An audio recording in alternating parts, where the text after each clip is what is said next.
Ah. Kalau berzikir pagi petang, dia panjang kan. So bila kadang-kadang lepas asar kita on the way balik, kita berzikir during driving ke apa ke, macam mana tu? Ke nak kena duduk?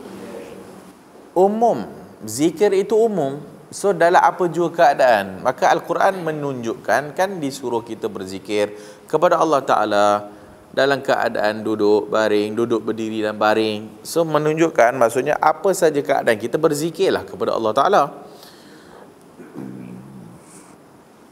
Jadi kalau dia sedang berjalan, maka dia berzikir kepada Allah Ta'ala. Kalau dia sedang berbaring atas katil, dia boleh berzikir.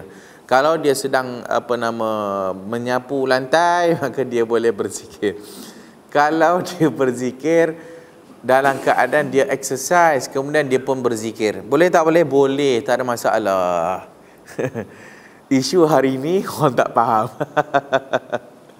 Isu hari ini orang tak faham.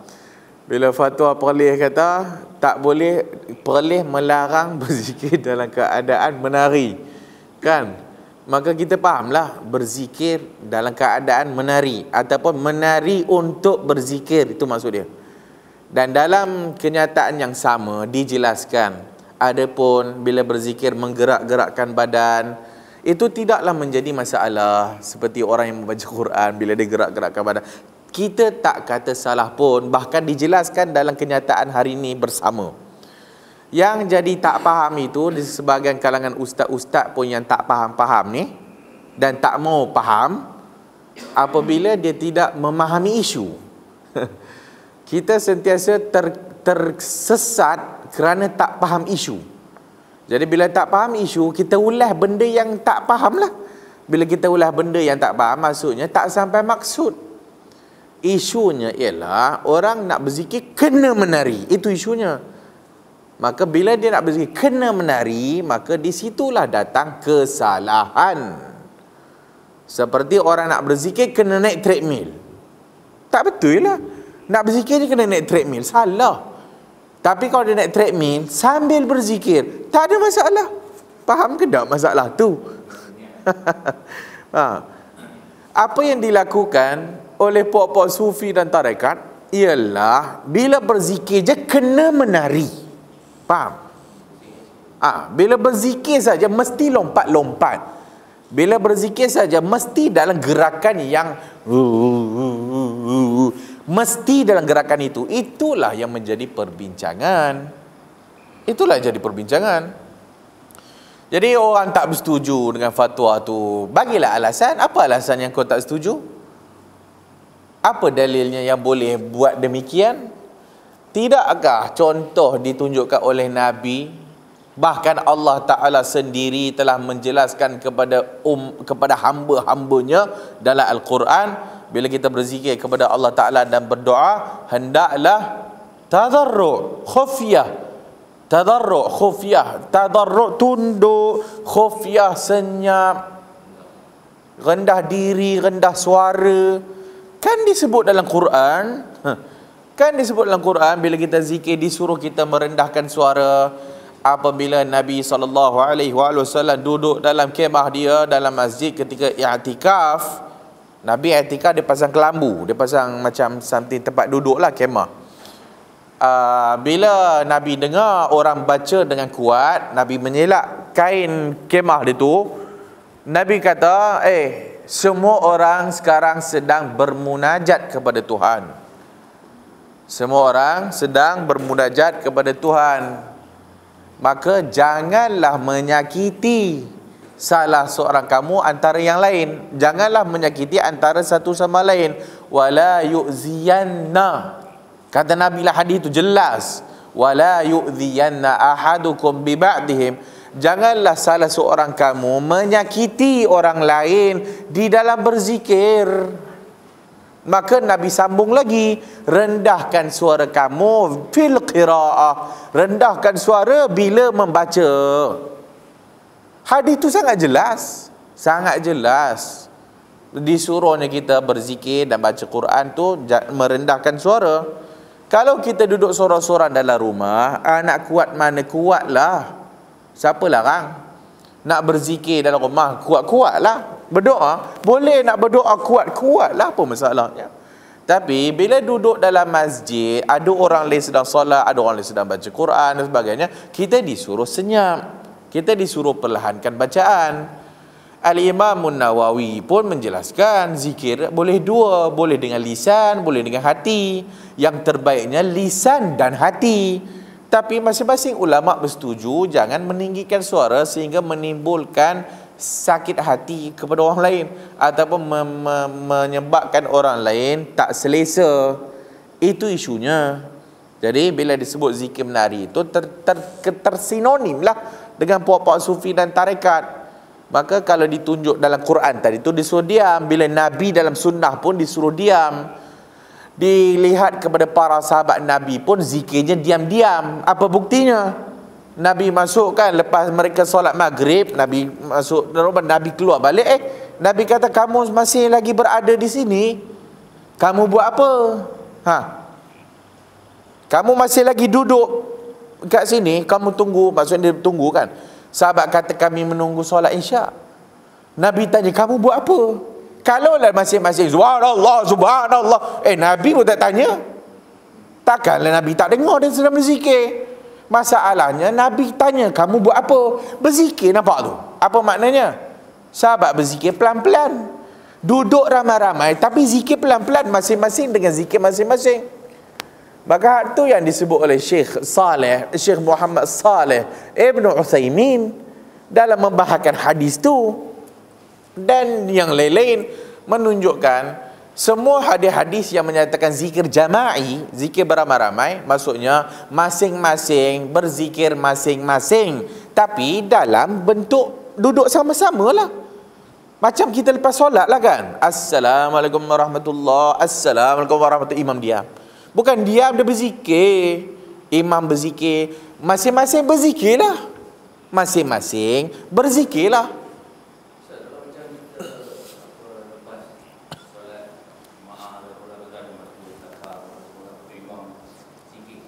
Sepatutnya tak lah. Sepatutnya tak. Apa dia? Larangan lah mengganggu. Bila ada orang sedang solat, Quran pun disuruh senyap. Apatah lagi kalau berzikir. Quran disuruh senyap. Nabi suruh baca perlahan Quran tu sebab ada orang sembahyang. Maka kita disuruh perlahankan. Maka itulah Islam ajar.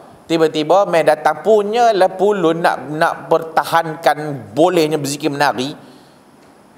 Tolong guna otak sikit. Termasuk ustaz-ustaz, tolong guna otak sikit. Bila kita membahaskan tentang khilaf ulama, kau kena melihat secara menyeluruh. Melihat secara menyeluruh. Bukan hanya kata ulama khilaf, ulama khilaf, ulama khilaf, itu dia. Habis. Oh, kita tak setujulah dengan pandangan perleh bahawasanya berzikir menarinya tak boleh kerana dalam masalah ni ulama berselisih pandangan. Itu hujang kau. Apabila ulama berselisih pandangan, tengoklah kepada pandangan yang mereka selisihkan tu. Sebagai seorang talibul ilmi, sebagai seorang penuntut ilmu ataupun ustaz, kalau sekiranya dia baca ada dua qaul ulama, kau kena baca dua-dua lah dan tengoklah mana pandangan yang lebih kuat, lebih mendekati kepada dalil. Tengok antara dua pandangan ulama yang berselisih, tengok pandangan ulama yang mentahqiqkan. Tengok pandangan ulama yang meneliti antara dua pandangan. Sebab itulah ada istilah rajih. Pandangan yang rajih ialah pandangan yang tepat ialah. Kau nak kata ada ulama boleh kata zikir menari, kita pun tahulah. Kau tak bagi tahu, kita pun tahu. Zikir ramai-ramai pun ada khilaf, kita pun tahu.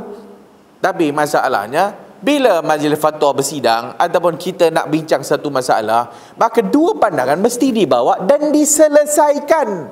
Bukannya dua-dua pandangan, betul kau, entahlah. Aku pun tak tahu boleh ke tak boleh sebab ulama khilaf. Tak payah jadi ustaz. Tak payah ngaji agama.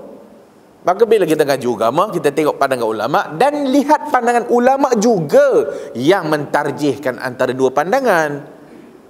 Maka apa nama Dr. Zulkifli Al-Bakri, mufti wilayah pun telah pun bagi dia punya kertas kerja kan, dan dia bawa dua-dua pandangan. Pandangan yang kata boleh, pandangan yang kata tak boleh, dan akhirnya kesimpulan daripada pandangan yang berbeza. Hak tu lah fa in tanaza'tum fi syai'in farudduhu ila Allahi war Rasul. Bila berselisih, kembali kepada Allah dan Rasul. Berikutnya, dia tak boleh berhenti takat tu juga, dia kena sambung sikit. Seorang yang melihat kepada qaul fatwa ulama mesti memahami secara menyeluruh bagaimana cara dia keluarkan hukum tu, ataupun kenapa dia kata boleh, kenapa dia yang ni, kenapa dia kata tak boleh. Maka kita duk bincang maqasid syariah, haram apa, habuk tak faham maqasid syariah sebagai orang lah kan. Maka dia bincang maqasid, tujuan dibincangkan kalam ulama itu, maka dilihatlah kepada, sebab itu ada istilah sadduz zara'i'. Sebab itulah ada istilah dalam sumber pengeluaran hukum, ada nama sadduz zara'i', tutup pintu yang boleh membawa kepada benda yang haram. Bukan benda tu haram, tapi menutup pintu yang boleh membawa kepada benda yang haram. Kan itu ada dalam syariat. Kalau sekiranya, kalau kita kata zikir menari dalam erti kata yang macam kita kata goyang-goyang pelan-pelan, itu tak jadi masalah. Tahu tak apa maksud menari? Ini bukan menari ya. Ini tak nama menari. Orang bergembira kerana dipuji dan dia meloncat-loncat, itu bukan menari, faham?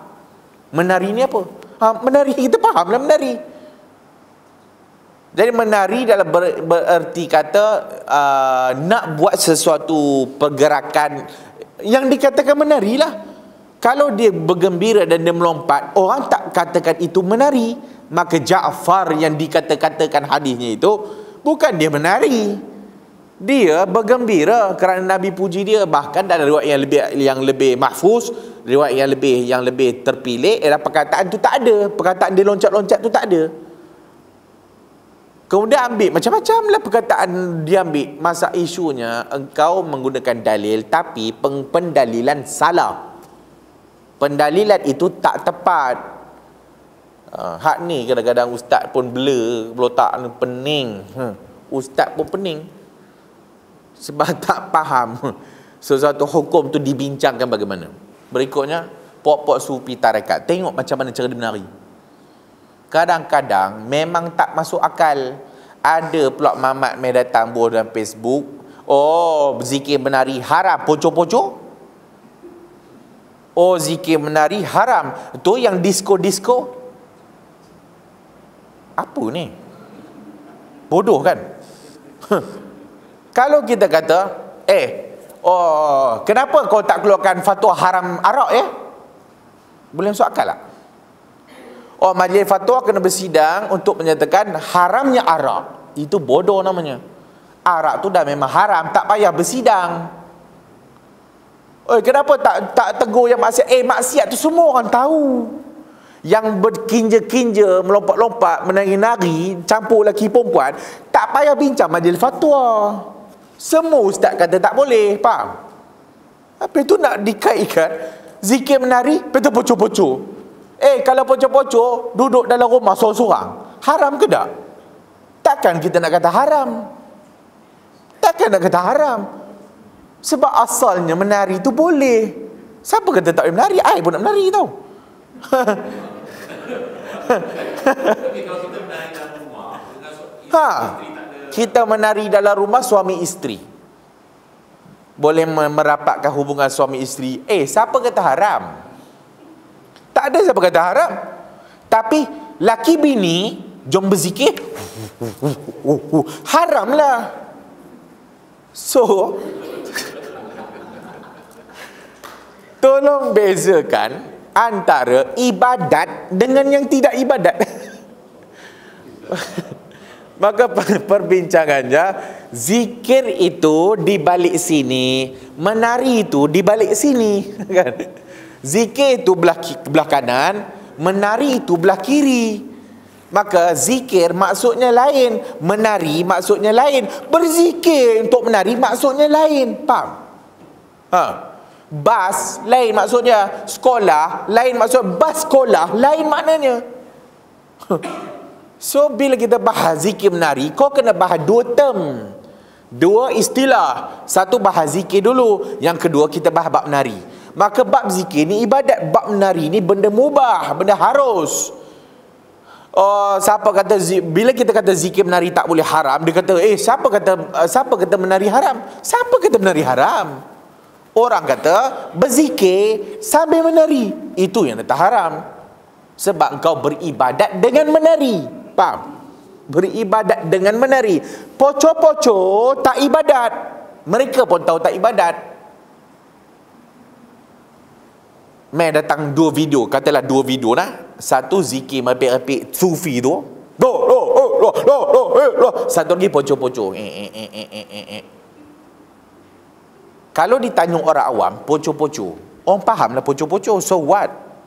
Kan, nari lah kau. Sukatilah. Tapi kalau kau memasukkan unsur poco-poco tu dengan benda haram, dan datang haram kan. Bila orang tengok zikir sufi tarakat menari macam orang gila, orang terus, ini apa ni? No, akal yang waras pun tak boleh menerima, sebab engkau beribadat dalam keadaan macam tu.